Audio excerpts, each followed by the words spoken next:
بحر عرب اور بحر احمر کے درمیان عرب کے جنوب و شمال میں دونوں جانب یعنی عمان، حضر موت، بحرین اور مغربی یمن تک ایک وسیع صحرا ہے جسے صحرائے الحقاف کے نام سے یاد کیا جاتا ہے۔ نیز اسے صحرائے اعظم الدنیا اور ربیع الخالی بھی کہتے ہیں۔ الحقاف حقف کی جمع ہے جس کے لغوی معنی ریت کے بلند و بالا اور وسیع و عریض ٹیلے کے ہیں۔ اس لقدق بیاباں صحرا میں سفر کرنا تو دور کی بات ہے، اس کے اندر قدم رکھنے کا بھی تصور نہیں کیا جا سکتا کہ موت کی اس وحشتناک وادی کی جانب رخ کرنا خودکشی کے مترادف ہے۔ یہی وجہ ہے کہ مقامی بدوؤں سے لے کر مہم جو سیاحوں تک کوئی اس صحرا کے قریب جانا پسند نہیں کرتا۔ سفید اور باریک ریت کے ہزاروں فٹ اونچے پہاڑوں میں اگر کوئی شے پھینکی جائے تو وہ لمحوں میں غرق ہو جاتی ہے اور ریت کی سطح پر جنبش تک نہیں ہوتی۔ یہ صحرا اللہ بزرگ و برتر کی کھلی نشانیوں میں سے ہے اور اہل دنیا کے لیے جائے عبرت بھی۔ الحقاف نامی اس بھیانک وادی کو دیکھ کر یہ گمان بھی نہیں کیا جا سکتا کہ یہ کسی زمانے میں دنیا کا سب سے زیادہ سرسبز و شاداب علاقہ تھا، جہاں بے شمار پھلوں اور پھولوں کے وسیع باغات، ٹھنڈے پانی کے چشمے، آبشاریں اور بلند و بالا عمارتیں تھیں،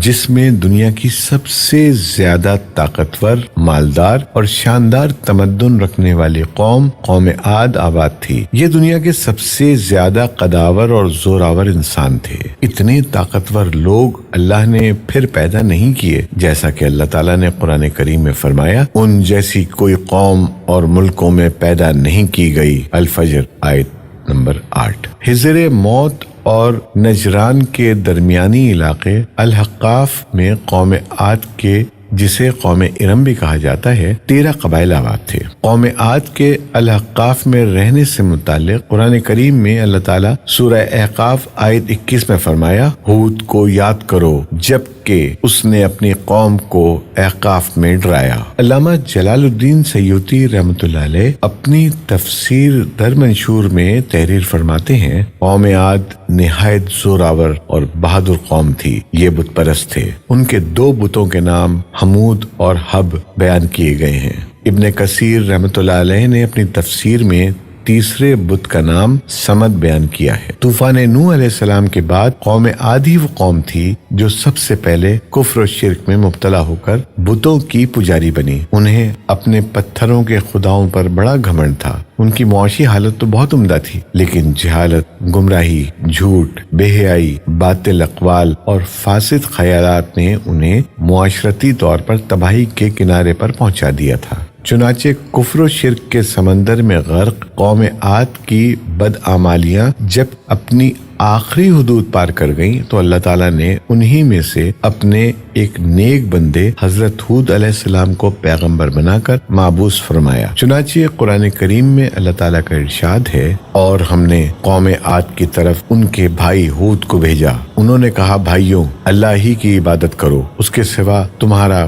کوئی معبود نہیں، کیا تم ڈرتے نہیں؟ تو ان کی قوم کے سردار جو کافر تھے کہنے لگے، تم ہمیں کم عقل نظر آتے ہو اور ہم تمہیں جھوٹا خیال کرتے ہیں۔ انہوں نے کہا، میری قوم، مجھ میں حماقت کی کوئی بات نہیں ہے، بلکہ میں رب العالمین کا پیغمبر ہوں۔ میں تمہیں اللہ کا پیغام پہنچاتا ہوں اور تمہارا امانت دار خیر خواہ ہوں۔ کیا تم کو اس بات سے تعجب ہوا ہے کہ تم میں سے ایک شخص کے ہاتھ تمہارے پروردگار کی طرف سے تمہارے پاس نصیحت آئی تاکہ وہ تمہیں ڈرائے؟ اور یاد تو کرو جب اس نے تم کو قوم نوح کے بعد سردار بنایا اور ڈیل ڈول میں تم کو پھیلاؤ زیادہ دیا، بس اللہ کی نعمتوں کو یاد کرو تاکہ نجات حاصل کرو۔ وہ کہنے لگے، کیا تم ہمارے پاس اس لیے آئے ہو کہ ہم صرف ایک اللہ ہی کی عبادت کریں اور جن کو ہمارے باپ دادا پوچھتے چلے آئے ہیں ان کو چھوڑ دیں؟ بس اگر تم سچے ہو تو ہم کو جس عذاب کی دھمکی دیتے ہو اس کو ہمارے پاس لے آؤ۔ ہود علیہ السلام نے کہا، تمہارے پروردگار کی طرف سے تم پر عذاب اور غضب کا نازل ہونا مقرر ہو چکا ہے۔ کیا تم مجھ سے ایسے ناموں کے بارے میں جھگڑتے ہو جو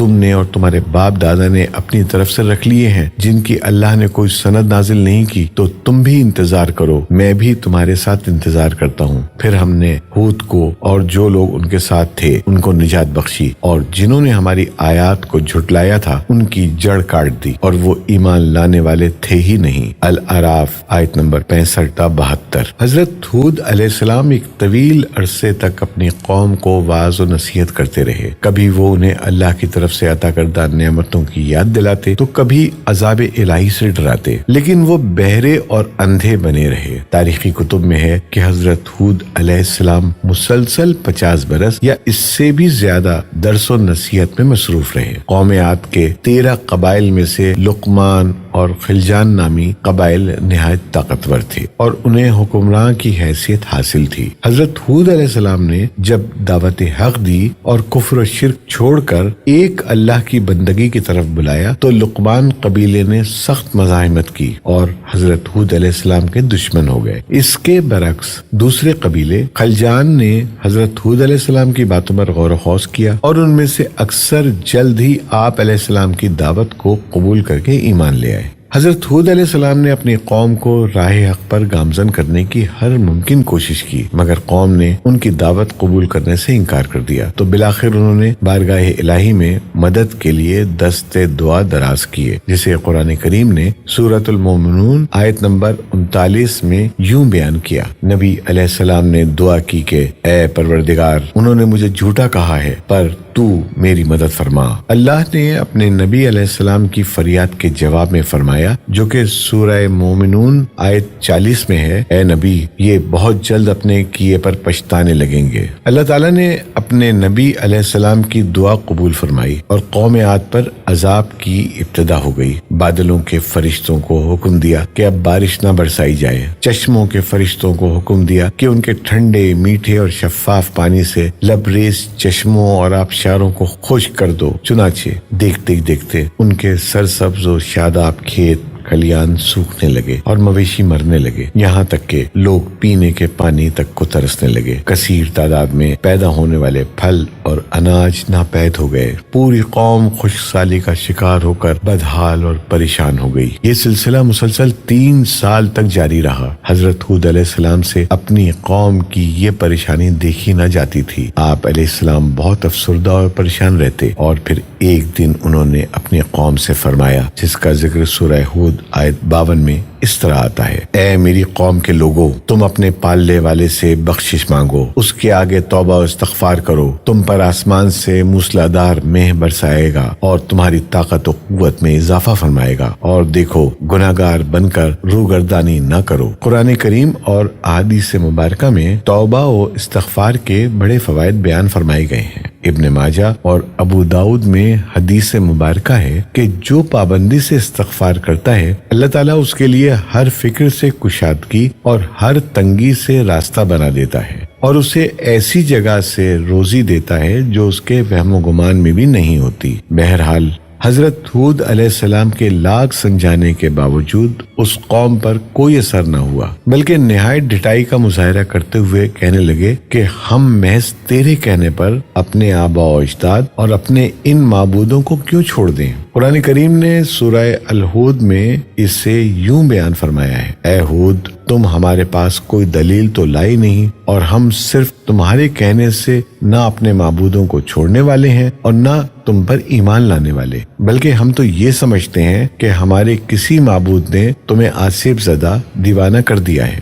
قوم عاد کے سردار حجاز مقدس میں عذاب الہی کے ابتدائی مراحل ہی میں خشک سالی نے قوم عاد کی حالت ابتر کر دی، چنانچہ ان کے سرداروں اور دانشوروں نے اس سے نجات پانے کے لیے مختلف تدابیر پر غور و خوض شروع کر دیا۔ یہ بات بڑی حیران کن ہے کہ پچھلی قوموں کو جب کبھی کوئی مشکل آ گھیرتی تو وہ اس سے نجات کے لیے حجاز مقدس کا سفر کرتے اور بیت اللہ شریف میں جا کر اللہ کے آگے آہوزاری کرتے، یعنی کافر قوتیں بھی اس حقیقت کو تسلیم کرتی تھیں کہ اس ارض و سما میں ایک لافانی قوت موجود ہے، لیکن اس کے باوجود جب نبی علیہ السلام اور رسول علیہ السلام یہ بات کہتے تو ان کی عقل پر پردہ پڑ جاتا۔ قوم عاد کے سرداروں نے بھی یہی فیصلہ کیا کہ قوم کے سرکردہ افراد بیت اللہ شریف جا کر اندھے کے خدا کے سامنے فریاد کریں۔ چنانچہ مختلف قبائل کے سرداروں اور دیگر اہم افراد پر مشتمل 70 افراد کا ایک وفد حجاز مقدس روانہ ہوا۔ اس زمانے میں مکہ مکرمہ پر قوم